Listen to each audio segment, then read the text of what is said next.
Hi everyone, welcome back to my YouTube channel. My name is Alyssa and I am a part-time reseller on places like eBay, Poshmark, Mercari, and ThredUp. I'm so excited for this video today, but if you like reselling content or just content on how to maximize your time, minimize your effort, and really maximize the amount of profit you are making, definitely hit that subscribe button. You can follow along on all of my journey for reselling and how to make money online.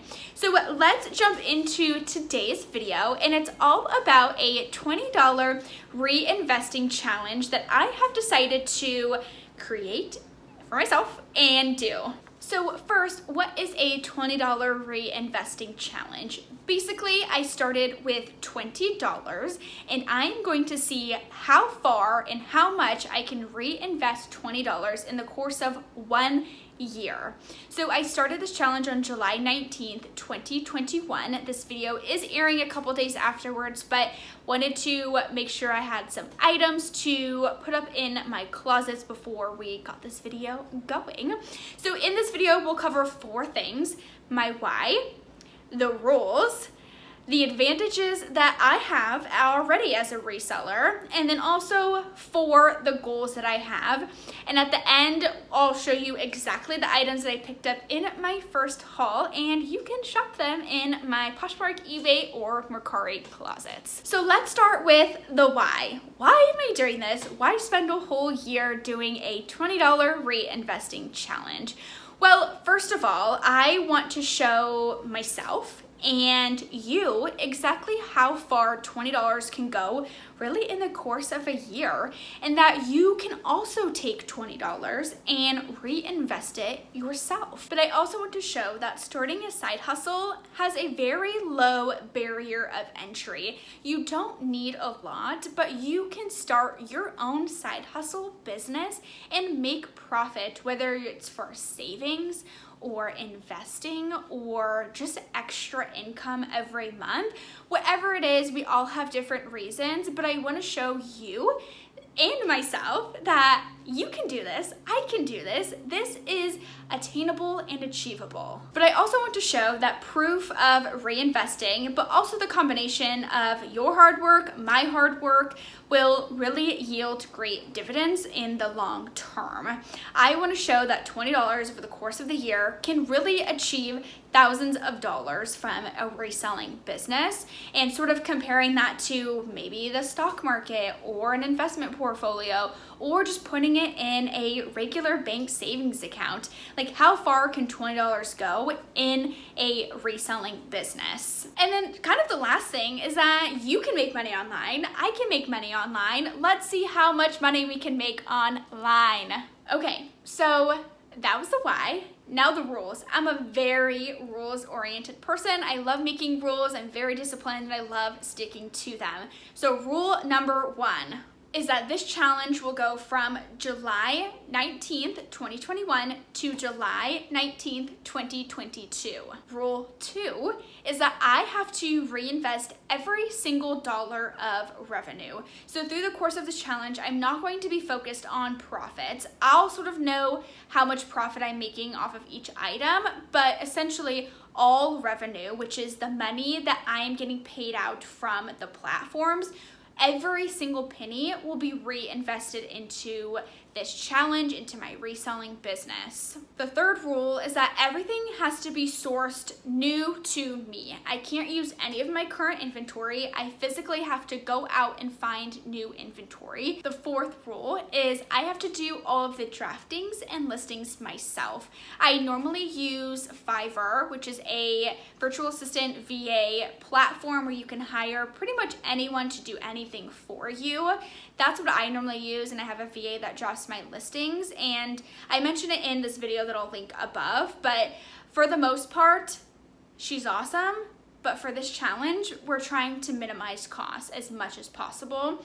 So I will be doing all of the drafting and listings myself. Number 5 is that my cost of goods, or the $20 I initially start with, and as I accumulate more and more as we go, it all has to include tax.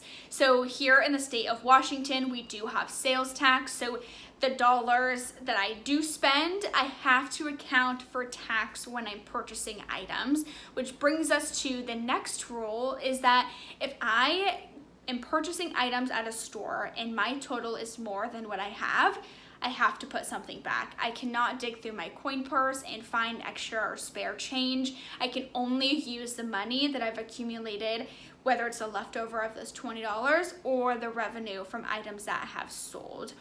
Which also leads us to the next rule is that I cannot use pending funds on my accounts to purchase new items. I have to wait until I can cash those funds out and transfer them to my bank account, and then I will physically go to the bank and cash out those funds. Pretty much all cash transactions here. So rule number 8 is all of the tools, whether it's an app, a software system, etc., that all have to be free in some way, shape, or form. So for example, I use Vendoo to sort of keep track of all my inventory as well as relisting, delisting, and drafting.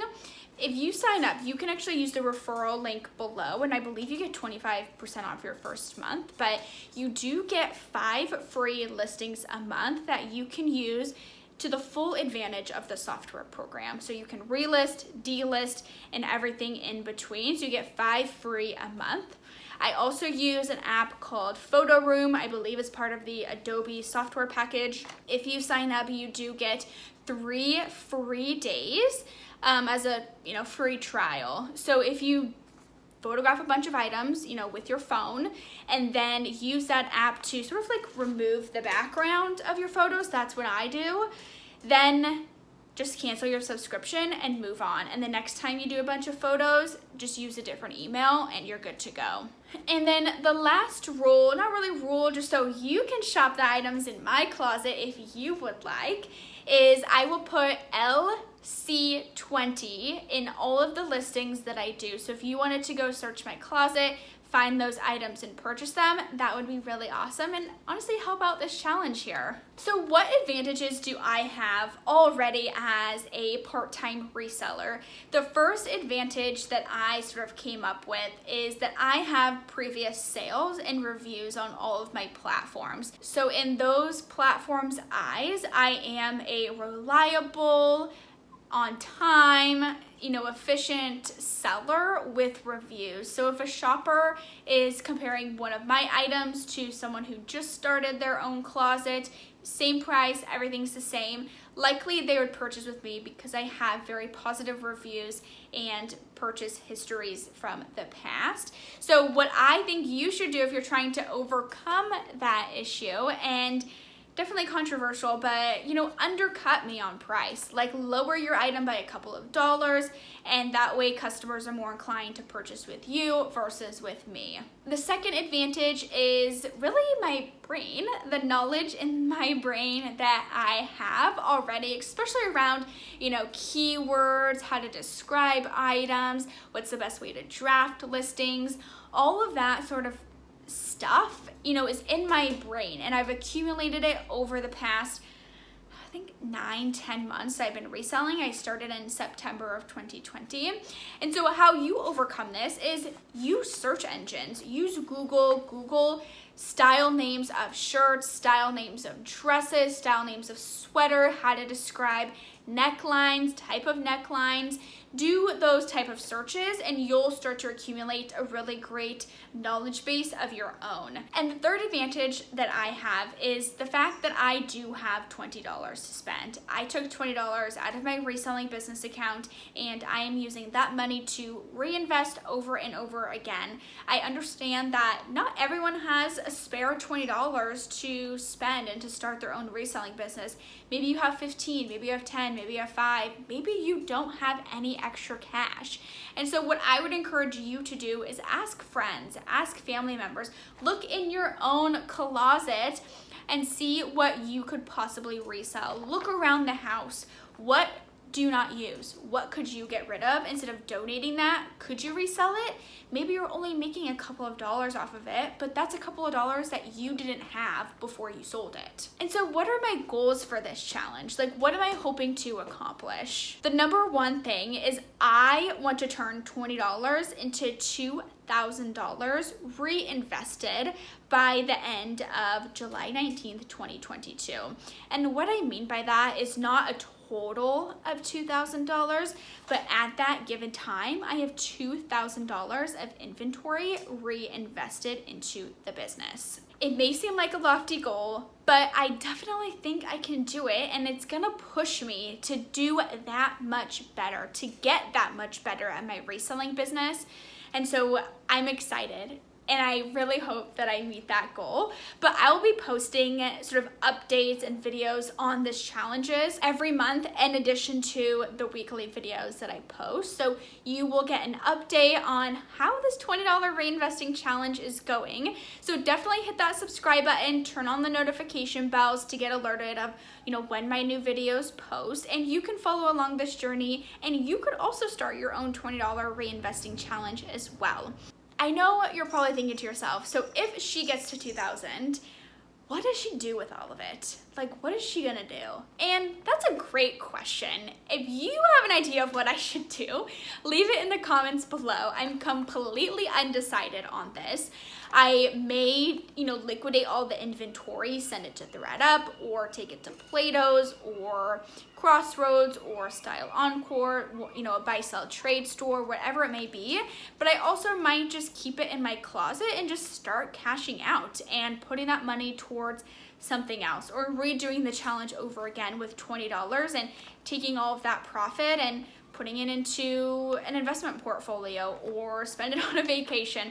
Who knows? I'll decide when that time gets a little bit closer. So I will post right here within every video that I make exactly where my stats are at the moment and the time of recording that video. So we'll always start with the initial investment, which was of course $20, and it will start with the initial number of items. So you'll see in the haul that that number was 3. Yes, I only got 3 items for $20, but I did pretty good, so wait till the end. The total cost of those items, which was $16.50, and then how much money I have left over. So that's $3.50.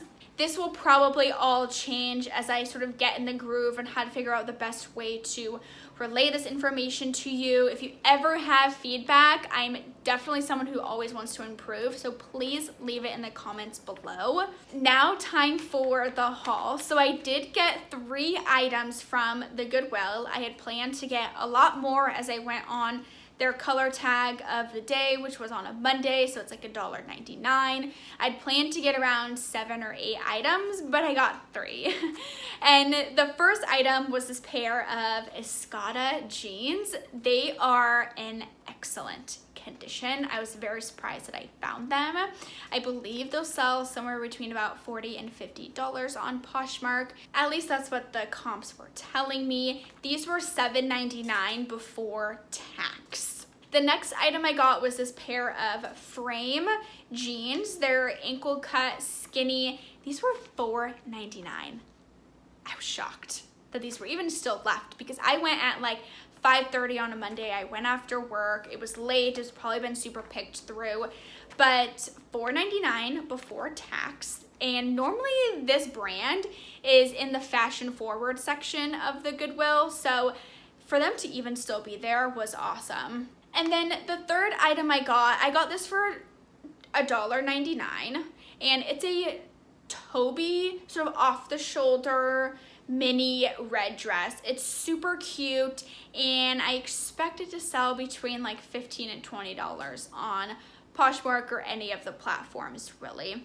But that was the haul. Like I said, spent $16.50. I have $3.50 left over to invest. I'll probably wait till 1 or 2 of these items sell before I go and reinvest into more inventory. But I'm really excited for this challenge, and I hope you're excited for me, and maybe you do your own $20 challenge as well. But like I said, hit that subscribe button, turn the notification bell on so you can follow this journey with me on YouTube. But thank you so so much for watching. I really hope you enjoyed this video, and go kill it in the rest of